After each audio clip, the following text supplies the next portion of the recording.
We're working on flaperons today, and I'm still not real happy with the results I'm getting. And I've kind of narrowed it down to I think it's my nose ribs. And I originally built my nose ribs. Of course, they were scratch built. I built the forms for them and everything, and they looked good.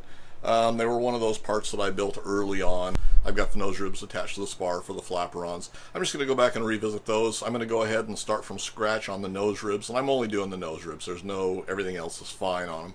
But I'm going to completely rebuild nose ribs. There's only 4 lefts and 4 rights, so, and the end ribs that go on there, I think I'm perfectly satisfied with it. But I'm going to go ahead, I'm going to build a new cutting template, and then I'm going to build a new forming template. And it's a pretty simple process. I've gone and redrawn them, taken the plans back into the drafting table. I've got a cutting template here, and upside down, and then I've got the form template itself here. And they pretty well match up. So what I've done is I've cut me 4 pieces of just plywood that I'm going to use for form blocks, cutting template blocks and form blocks. So I'm just going to glue them on with spray adhesive onto the top one. Then we'll go ahead and drill them and screw them together so that they're set, both the form templates and the cutting templates. And then we'll cut them out on the bandsaw and then go back and sand them, cut our relief holes and file them smooth. And then we'll be ready to form some aluminum with them. So normally I don't recommend spray adhesive to glue your patterns onto your plywood for your form blocks or your cutting templates, because the glue can tend to stretch your paper a little bit. So when you glue them on, they may not, you may not have the dimensions exactly as you want them. These are such small parts that I'm not worried about it. It's not going to be an issue at all. So we're just going to do a permanent adhesive on them, which is we're using Super 77, and it's linked in the description below, of course. And then 1 coat on the back of each of the patterns, and then 1 coat on one piece of the plywood, and let them set up a few minutes. And when you bond those together, that makes a permanent bond.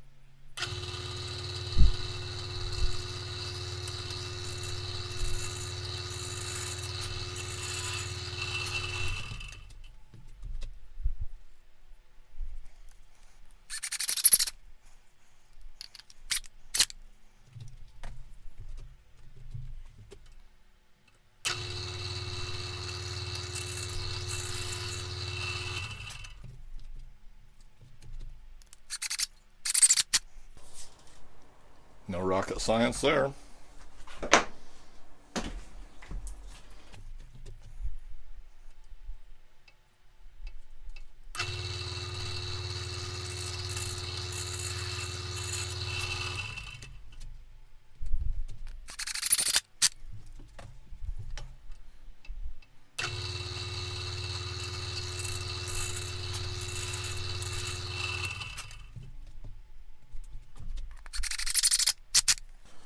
And there's that one.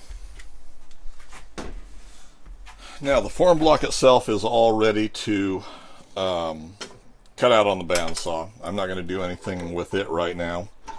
What I am going to do is go ahead, let's see. Those are 1/4-inch reliefs in the corners. Let me find my drill bit here. There's my brad point bit. There's a 1/4-inch relief hole in the corners of the cutting template. So what I'm going to do is just go ahead and drill those in that proper position, and then they'll already be formed and just need to be cleaned up with a file a little bit. So what we're going to do is we're going to put a relief hole right there, and right there.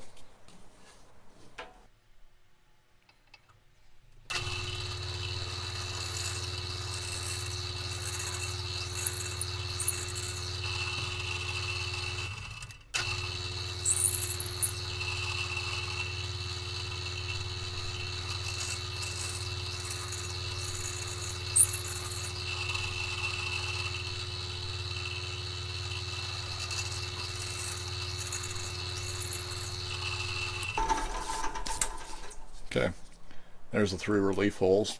Now I'm just taking the bandsaw and cut them out. This can be done with any of these form blocks for any of these ribs or cutting templates. You make them all the same way, or I make them all the same way, and it's not a hard process. So I'm going to go ahead and take these to the bandsaw, go ahead and cut them out, and I'm not going to film that because we've seen what a bandsaw can do before, and we'll bring them back over and smooth them up. Okay, cut out, quick, easy, simple. We'll take them to the belt sander and smooth the edges. We'll have to hand clean up in here on both the inside edges there, but those are, oh, we've still got to cut our release, so I've got to go back to the bandsaw and do that.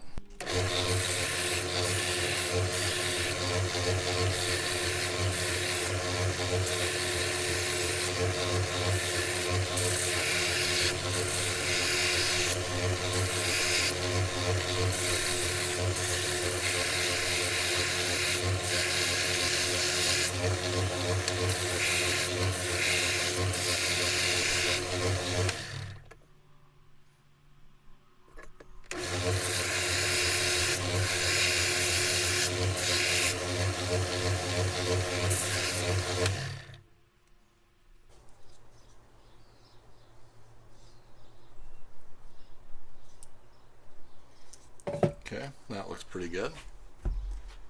We'll leave that right there. We'll have to go back and bevel the edges for that.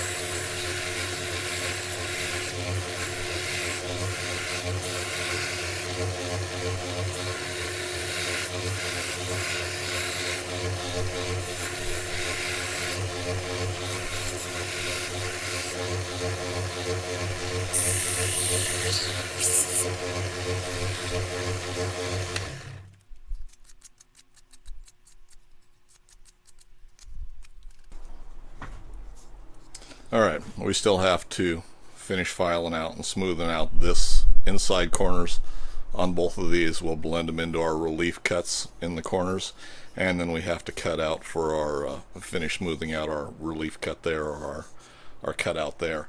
And then this cutting template will be done. We'll use the initial 2 screw holes to drill our pilot holes through our aluminum, or our guide holes, and that will index them both on this cutting template and on the form blocks. Now the next thing to do is, well, like I say, we'll have to smooth that up. But after that, we're going to take this, and we have to put our bevel top and bottom, depending on which, for a left or a right type of cutout. So what I normally do with these is I just take a little bit of spray paint. I'll dust those edges very carefully there. And the first thing we'll do, we'll take them apart. We'll cut our radius going around after we've, we'll put a little guide coat of paint on there. We'll take it to the router table, put our 1/8 inch radius around on the insides on here. Then we'll take it back to the belt sander and bevel the edges so that we've got our spring back allowance on them. And here's our cutting template. We've rounded the edges, we've relieved it a little bit. We'll have to hand fit these when we, before we form them anyway on our templates, just because our router bit's not going to want to get in there that tight into those small. So they don't have to be perfect, but we've got the edges smooth. There's no bevel on these because we're going to round this, or we're going to use this as a router cutting template with our aluminum sandwich in between. We'll run it around the router table and cut our outside profile. So that part is done and ready to go. This is our form blocks. I ran my 1/8 inch bevel, or 1/8 inch radius, all around the inside surfaces. And this is the way it was screwed together here, like this before. We're going to take, and from this side we're going to sand a bevel down, and what we'll do is we'll just set it like that, and when we blend it to that radius, that's where we've sanded far enough.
close enough for the first half.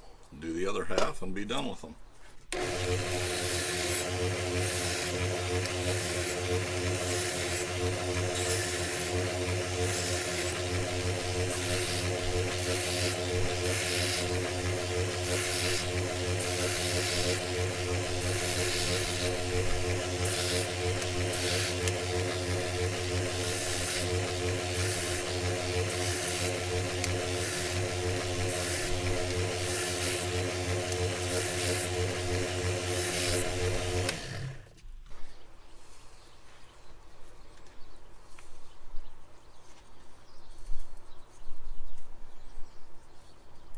Okay, those will still get a light sanding just to smooth out those edges there.